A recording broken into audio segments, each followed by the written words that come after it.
할렐루야. 우리 앞뒤 좌우로 또 인사들 나누시겠습니다. 주님 안에서 행복하십시오.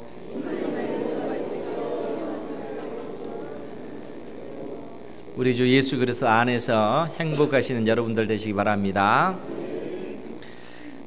최근 우리가 미투 운동을 통해 우리가 분명하게 알게 된 두 가지 영적 사실들이 있습니다.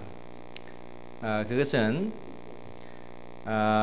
피해를 어찌됐든 간에 피해를 당한 사람들이 그러한 피해를 입고 나서 10년이 지나고 또 20년이 지나고 그러한 세월이 흘렀어도 여전히 그 아픔, 그 상처 가운데 남아있다 하는 것입니다.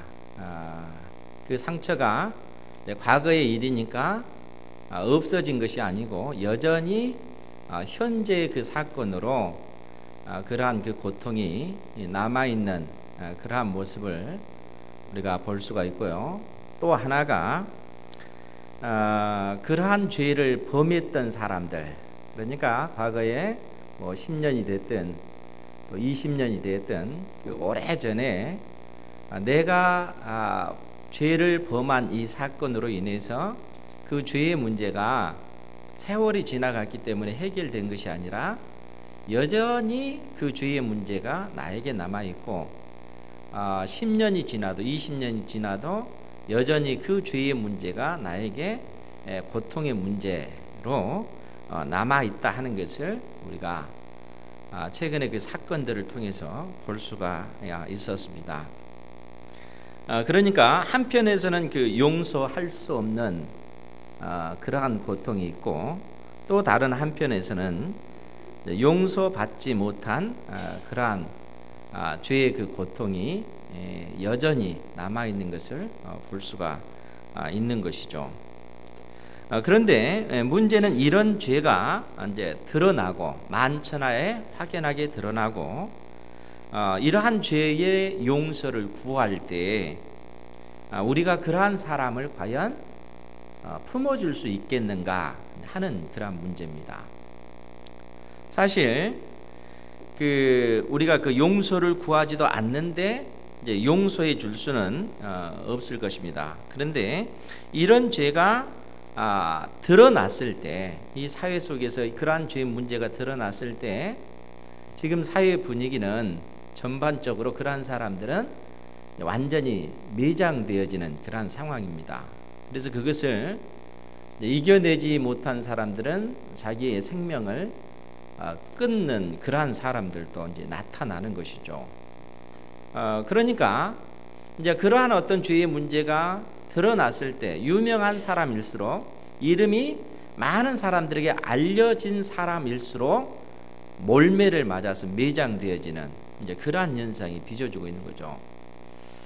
물론 그들이 범한 그 죄로 인해서 그들이 그러한 고통을 당하지만 과연 그러한 사람들을 우리가 품어줄 수 없는 그러한 사람인가 하는 것입니다. 더더구나 이러한 사회 분위기가 그래했을 때 과연 교회는 또 어떠해야 되는가? 만약 우리 가운데 그러한 죄의 문제가 드러난 형제 자매들이 있다면 여러분들은 어떻게 하겠어요? 그러한 죄의 문제를 여러분들에게 고백하고 용서를 구했을 때 여러분들은 과연 그러한 사람들을 품어낼 수 있겠습니까? 사실 쉽지 않는 그러한 문제일 것입니다. 그런데 오늘 우리 주님은 이제 그러한 부분에 대해서 말씀을 통해서 끊임없이 우리에게 교훈하고 있는 그러한 내용들이 있습니다. 오늘 말씀을 통해서 우리가 그러한 부분을 좀 잠시 살펴보기를 원하는데, 오늘 말씀은 한 바리새인이 예수님을 자기 집에 초청하는 이러한 사건을 통해서 우리에게 교훈을 주고 있습니다. 36절 이하의 그 내용을 보면요, 한 바리새인이 예수께 자기와 함께 잡수시기를 청하니 이에 바리새인의 집에 들어가 앉으셨을 때에, 지금 한 바리새인이 예수님을 자기 집에 초청을 했다는 거예요. 그런데 이제 우리가 그 성경을 통해서 바리새인 하면 익히 이 불의의 사람은 어떤 사람이다라고 하는 것을 대략적으로 이제 짐작을 하실 텐데, 이 바리새라고 하는 뜻 자체가 분리주의자라는 그러한 의미를 가지고 있습니다. 그러니까 그들은 철저하게 이 세상에서 분리된 존재로서 우리는 하나님 앞에서 산다라는 얘기입니다.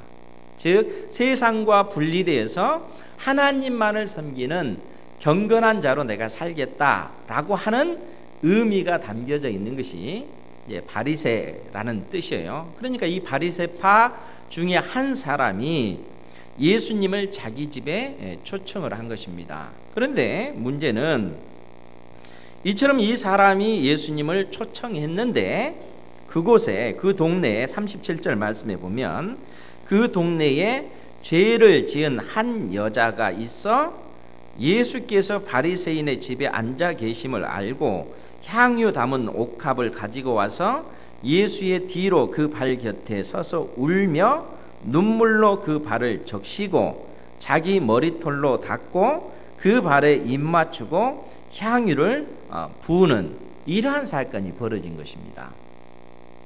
그러면 여러분, 이 죄를 지은 한 여자, 죄가 있는 죄인이라 일컬어진 이 여인이 왜 이 바리새인의 집에 와서 예수님에게 이러한 행동을 할까요? 향유를 담은 옥합을 가지고 와서 예수님에게 이처럼 하는 그 이유가 어디에 있겠는가 하는 거예요. 막무가내로 이러한 일이 벌어진 것이 아니고 실상 예수님께서는 지금 이 바리새인에게 모욕을 당하고 있는, 멸시를 당하고 있는 그러한 상황입니다. 왜 그런가 하면 일반적으로 유대인들의 어떤 그 풍습이 자기 집에 누구든지 그 손님을 초청하게 되면 그 손님을 향해서 예의를 갖춰서 그 사람을 맞이하게 되어 있습니다. 그러니까 우리가 나중에 그 예수님께서 하신 그 말씀을 보면요, 44절 이하의 내용에 보면 어떤 내용이 기록되어 있냐면 그 여자를 돌아보시며 시몬에게 이르시되 이 여자를 보느냐?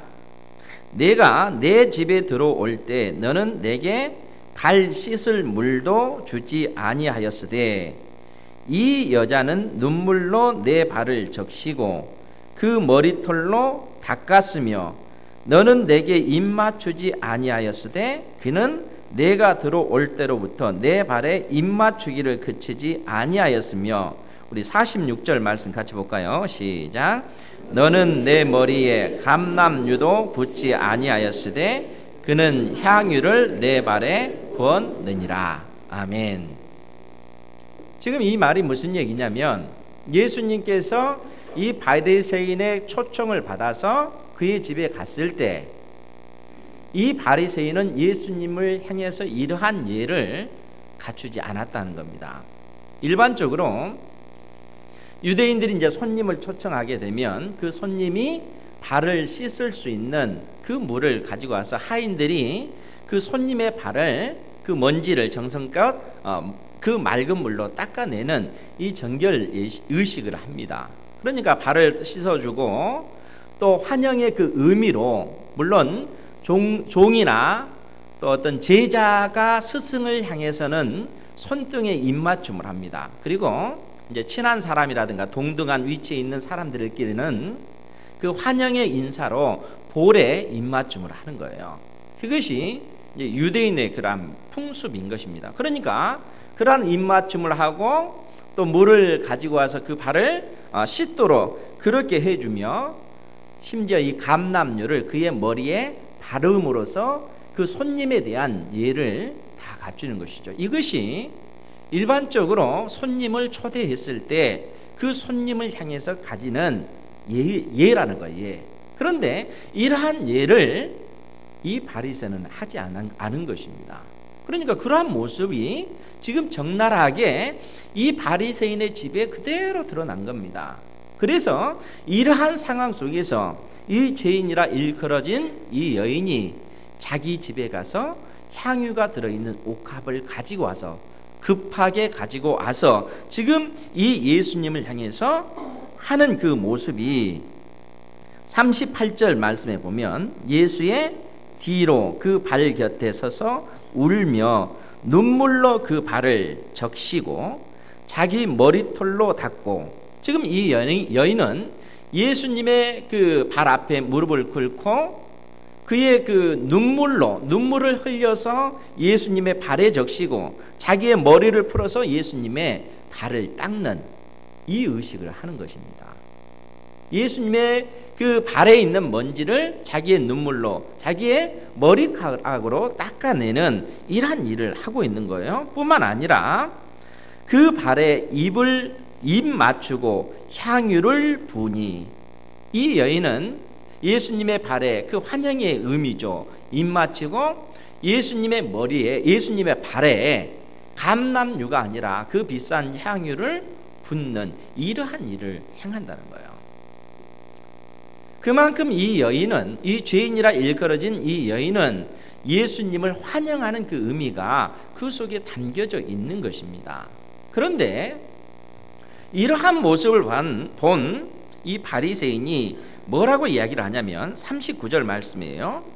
예수를 청한 바리새인이 그것을 보고 마음에 이르되 이 사람이 만일 선지자라면 자기를 만지는 이 여자가 누구며 어떠한 자 곧 죄인인 줄을 알았으리라.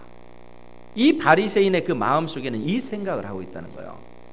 진정 예수님이 바로 선지자라면, 선지자 정도라면 자기의 몸을 만지고 있는 이 여인이 죄인이다 하는 사실을 알았을 것이다 라고 얘기합니다. 이게 무슨 얘기입니까?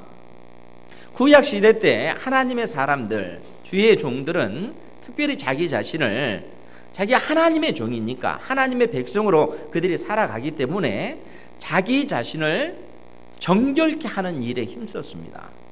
철저히 하나님의 그 율법을 지켜 행해 나감으로 부정한 것이 자기에게 임하지 않도록 자기 자신을 관리를 했다는 거예요. 더더구나 부정한 사람이 자기의 몸을 만졌을 때 자기 역시 부정한 존재가 되어지기 때문에 부정한 사람과 접촉하지 않는 것이 선지자들이 취하는 그런 방식이었다는 거예요. 그렇기 때문에 이 바리새인이 그 여인, 죄인이라 일컬어진 이 여인이 예수님의 몸을 만졌을 때 하는 이야기가 바로 예수님이 만일 선지자라면 자기를 만지는 이 여인이 죄인이다 하는 사실을 알았을 것이다, 이 얘기를 하는 거예요. 그것을 생각을 하는 겁니다. 그러할 때 우리 주님께서 그러한 이 바리새인에게 비유를 들어 말씀하십니다. 40절 이하의 내용이에요. 예수께서 대답하여 이르시되 시몬아 내가 내게 이를 말이 있다 하시니 그가 이르되 선생님 말씀하소서. 이르되 빚 주는 사람에게 빚진 자가 둘이 있어 하나는 500데나리온을 졌고 하나는 50데나리온을 졌는데 갚을 것이 없으므로 둘 다 탕감하여 주었으니 둘 중에 누가 그를 더 사랑하겠느냐. 여러분 누가 더 사랑하겠어요? 뭐 답이 뻔하게 나왔잖아요. 43절에 보면 시몬이 대답하여 이르되 내 생각에는 많이 탕감을 받은 자니이다. 이르되 내 판단이 옳도다. 주님께서도 그렇게 말씀하셨습니다.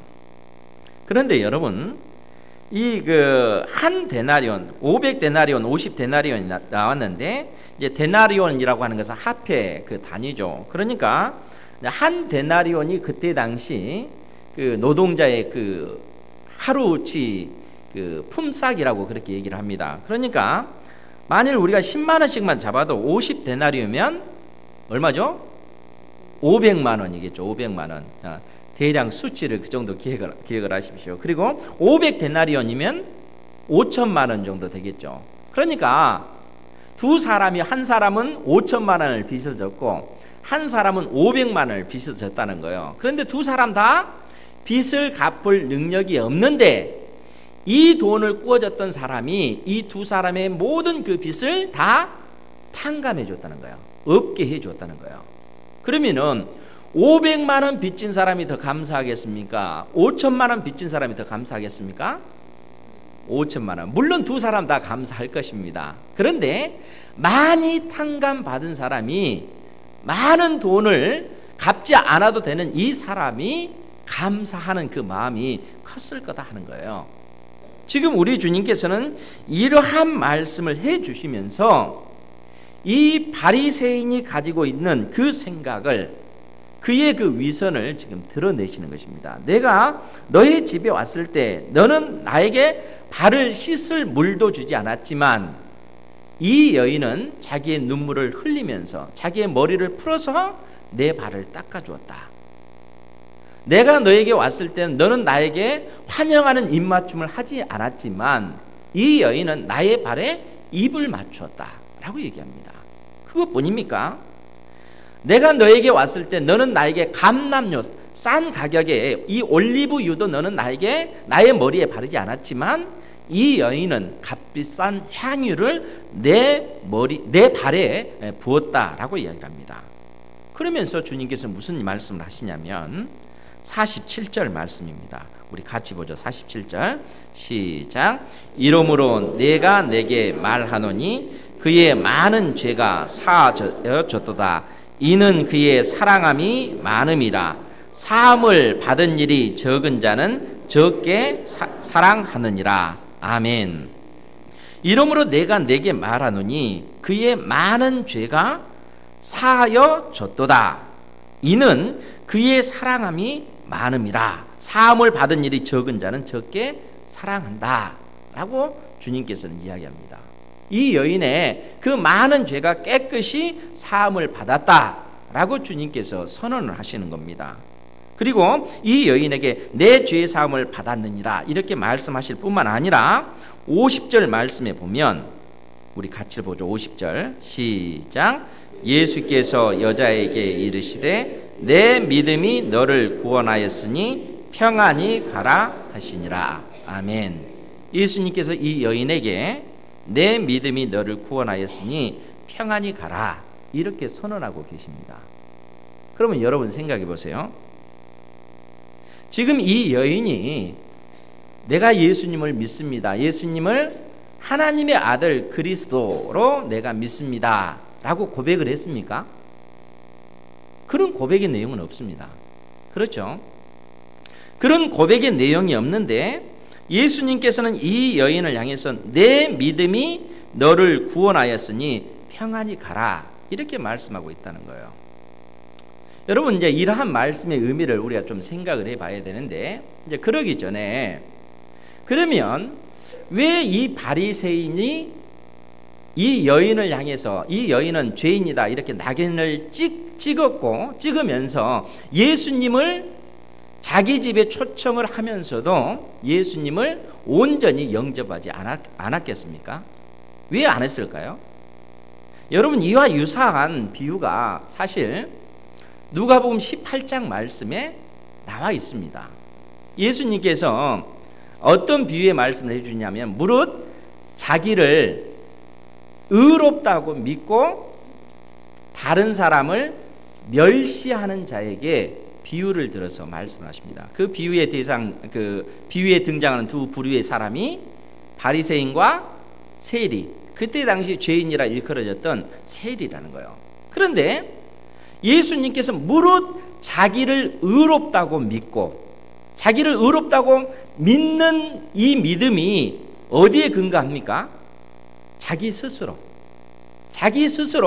내가 의롭다라는 사실을 믿고 그것에 근거해서 다른 사람을 멸시하는 자에게 이 비유를 들어서 말씀하셨다는 거예요. 그런데 그 자기를 의롭다고 믿고 다른 사람을 멸시하는 그 사람이 누구냐면 바리새인이라는 바리새인. 그럼 여러분 생각해 보세요. 왜 바리새인이 스스로 자기 자신을 의롭다고 믿는 것일까요? 그것은 그만큼 바리새인이 자기의 삶 자체가 의롭게 살아오는 그런 삶이기 때문에 그렇습니다. 그 비유의 내용도 보더라도요. 바리새인이 뭐라고 얘기했냐면 나는 토색 불이 간음하는 자들과 같지 아니하고 토색한다는 것은 다른 사람들의 물건을 자기 힘이든지 아니면 속여서든지 강탈해 가는 것입니다. 그러니까 그러한 사람들과도 같지 아니하고 불의한 사람들과도 같지 아니하고 간음한 자들과도 같지 아니하고 나는 일주일에 2번씩 금식으로 기도하고 소득의 11조를 드립니다. 여러분 일주일에 2번씩 금식하면서 소득의 11조를 여러분 들으십니까? 11조는 들으신 분들은 계시지만 일주일에 2번씩 금식하면서 하나님 앞에 나가신 분은 없을 것입니다. 그런데 바리새인은 그렇게 했다는 거예요. 바리새인은 그렇게 살았기 때문에 그것 자체가 자기에게는 하나의 의의 근거입니다. 그리고 그러하지 못한 자기와 같은 삶을 살지 못한 사람들을 멸시한다는 거예요. 멸시.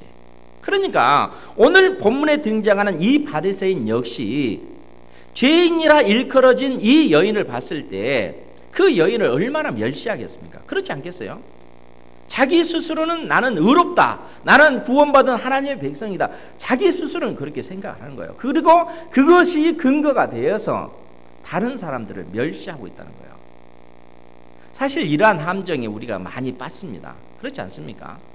우리가 신앙생활하면서 예수님을 믿으면서 교회에 나와서 하나님을 섬긴다고 하면서 우리가 열심으로 하나님 앞에 봉사하잖아요. 이 얼마나 큰 감사의 조건입니까? 소득의 11조도 드리고 모든 예배 시간마다 나와서 하나님 앞에 기도하고 또 시간을 드리고 물질을 드리고 내 몸을 들여서 헌신하는 것, 이 자체가 얼마나 감사의 조건이겠습니까? 그런데 문제는 그러한 그 행위들은 우리를 의롭게 하는 데 있어서는 하등의 도움이 되지 않는다는 사실입니다. 전혀 도움이 되지 않아요. 오직 우리가 의롭게 된 것은 나를 위해서 십자가에 못 박히신 예수 그리스도를 믿는 그 믿음 때문에 내가 의롭게 되어진 것이지, 내가 이 땅에서 무엇을 다른 사람들보다 더 선한 일을 많이 했기 때문에 내가 의롭게 된 것은 하나도 없다는 거예요. 그러니까 만일 내가 그러한 행위의 근거에서 다른 사람을 멸시한다면, 다른 사람들을 책망한다면 그것은 바리새인들과 같은 그러한 모습을 내가 하고 있는 것입니다. 그는 외식하는 자라라고 주님께서 이미 선언하셨잖아요. 여러분들이 만일 그러한 신앙생활을 한다면 속히 그것을 바꾸셔야 돼요. 오히려 하나님 앞에 어떻게 기도를 해야 되냐면, 하나님께서 나에게 물질을 주셔서, 나에게 건강을 주셔서, 시간을 주셔서 주님의 나라와 주의 몸된 교회를 위해서 헌신할 수 있도록 은혜 주셔서 감사합니다. 그러나 이러한 것이 내가 하나님 앞에 구원받는 데 있어서는 아무나 하등의 도움이 되지 않습니다. 오직 하나님의 은혜로 나에게 그 모든 것이 주어졌기 때문에 하나님만 영광 받아 주십시오. 이러한 기도를 드려야 될 줄 믿습니다. 하나님께서는 우리에게 그걸 요구하고 계시는 거예요. 믿음의 사람은 그러한 길을 걸어가야 되는 겁니다. 그런데 바리새인은 그러하지 못하고 자기가 행한 그 행위가 근거가 돼서 그러하지 못한 사람들을 판단하는 것이죠. 그러하지 못한 이 죄인이라 일컬어진 이 여인을 판단하는 것입니다. 그런데 오늘 우리 주님께서는 이 여인을 향해서 뭐라고 얘기해요? 이 여인을 향해서 우리 주님께서는 내 죄사함을 받았느니라 라고 선언합니다. 뿐만 아니라 많은 사랑을 받았기 때문에, 그 여인이 많은 사랑을 하나님께로부터 받았기 때문에 그가 이처럼 하나님 앞에 헌신할 수 있음을 주님께서는 말씀하고 계시는 것입니다. 그러면서 예수님께서 여자에게 이르되 내 믿음이 너를 구원하였으니 평안히 가라, 이 말씀을 주셨다는 거예요. 그러면 여러분 이제 이 문제를 생각을 해봐야 되겠죠.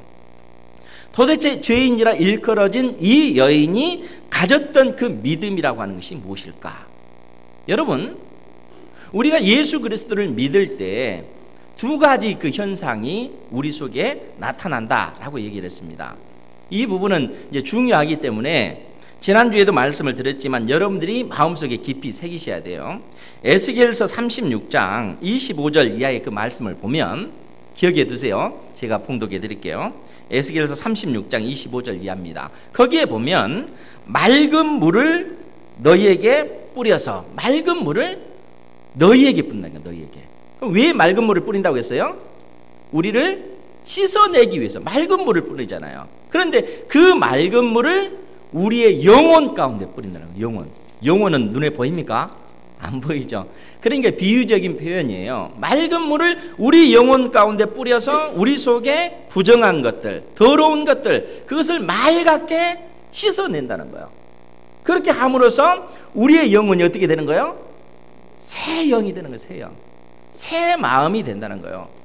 그 표현을 신약에서는 예수님의 십자가의 피로 내가 의롭게 되었다라고 선언하고 있는 것입니다. 예수님의 그 피로 내가 의롭게 됐다는 거예요. 내가 예수 그리스도를 믿음으로 말미암아 내가 의롭게 되어진 것입니다. 그리고 의롭게 되어진 내 속에 굳은 마음이 제거되고 부드러운 마음을 갖게 되어져서 하나님의 성령이 그러한 내 속에 임하셔서 나로 하여금 하나님을 사랑할 수 있도록 도와주신다는 거예요. 그러니까 내가 의롭게 되어진 것, 그리고 내 속에 하나님의 성령께서 임하심으로써 이제는 내가 하나님을 사랑할 수 있는 존재가 되도록 만드시겠다는 거예요. 그러면 여러분, 오늘 이 죄인이라 일컬어진 이 여인에게 나타난 그 변화가 무엇입니까? 이 여인이 어떻게 자기 집에 있는 옥합에 들어있는 그 향유를 가지고 와서 예수님의 발에 뿌려서 그의 머리털로 그 눈물로 예수님 발을 씻어내고 그 향유를 부어서 입 맞추고 그 향유로 또 그 발에 쏟는 이러한 일을 어떻게 해서 이게 가능하겠습니까? 그것은 이 여인이 예수님을 사랑하기 때문에 그런 거예요. 그럼 어떻게 해서 이러한 사랑이 가능하겠습니까? 예수님 앞에 나아갔을 때 나의 모든 죄의 문제를 예수님께서 깨끗이 해결해 주셨다라는 사실을, 그것을 믿었기 때문에 그런 것입니다. 그 믿음이 있기 때문에 그 안에 거하신 하나님의 성령을 의지해서 예수님 앞에 나와서 이러한 행동을 할 수가 있었던 거예요. 그렇기 때문에 예수님께서는 내 믿음이 너를 구원하였으니 평안히 가라 라고 말씀하고 있는 것입니다. 뿐만 아니라 야고보서 2장 말씀에도 보면 2장 22절에 보면 야고보 선생이 우리에게 하신 말씀이 내가 보거니와 믿음이 그의 행함과 함께 일하고 행함으로 믿음이 온전하게 되었느니라. 믿음과 행함의 문제에 있어서 따로따로 노는 것이 아니라 믿음과 행함은 함께 움직여지는 것이요, 행함을 통해서 우리의 믿음이 온전해진다라고 이야기하는 겁니다. 예수님께서는 이 여인이 행한 이 일을 통해서 그의 온전한 믿음을 주님께서는 말씀하고 있는 거예요. 이 여인에게 내 믿음이 너를 구원하였으니 평안히 가라. 그래서 주님께서는 이 여인에게 이러한 선언을 하고 계시다는 거예요. 사랑하는 성도 여러분, 우리가 예수 그리스도를 믿음으로 말미암아 우리 주님께서 우리를 의롭다 해주신 줄 믿으시기 바랍니다. 예수 그리스도의 그 십자가의 피로 인해서 우리의 모든 죄가 깨끗이 사함 받았음을 믿으시기 바랍니다. 우리가 그 은혜 가운데 살아간다는 거예요. 그런데 여러분, 예수님께서 이러한 은혜를 이 여인에게 부어주셨음에도 불구하고 지금 이 여인은 이때 당시 이 시대 상황 속에서 많은 사람들에게는 어떻게 보여지는 거예요? 죄인인 여인으로 보여지는 겁니다. 죄 많은 여자, 가까이 할 수 없는 여자, 그렇지 않습니까? 많은 사람들이 회피하고 많은 사람들이 조롱하고 비난한 여인이라는 거예요. 그런데 이 여인에게 오늘 예수님께서는 내 믿음이 너를 구원하였으니 평안히 가라 이렇게 얘기합니다. 평안을 빌어주는 거예요. 주님께서 이 여인의 마음속에 평강이 임하기를 주님께서는 말씀해 주고 계시고 이제는 그의 삶이 우리 주 예수 그리스도 안에서 평강해지기를 주님께서는 말씀하고 계시는 것입니다. 여러분, 시편 86편 5절 말씀에 보면 다윗이 뭐라고 고백을 하냐면 하나님은 선하사 사죄하기를 즐거워하시며 주께 부르짖는 자에게 인자함이 후하심이니이다 라고 이야기를 합니다. 우리 하나님은 우리를 용서해 주기를 즐거워하신다는 거예요. 하나님께서는 우리를 용서해 주기를 즐거워하시고 우리가 하나님 앞에 나아가서 우리의 그 모든 연약한 것들을 다 토해내면 하나님께서는 기뻐 우리를 받으시고 크신 사랑으로 우리를 품어주시면서 후히 하늘의 그 복을 우리에게 내려주신다는 겁니다.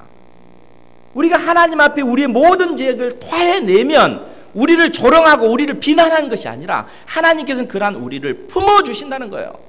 다 용서해 주신다는 거예요. 그리고 우리가 우리의 죄를 자복하면 하나님께서는 그 사실 자체를 기뻐하고 우리를 품어준다는 얘기입니다. 이것이 무엇을 뜻합니까? 우리가 이 땅에서 하나님의 자녀라면 우리가 하나님의 형상대로 창조함을 받았고 예수 그리스도를 믿음으로 말미암아 구원받은 백성이라면 우리 아버지 하나님을 닮아서 우리 역시 그러한 마음을 가져야 된다는 거예요.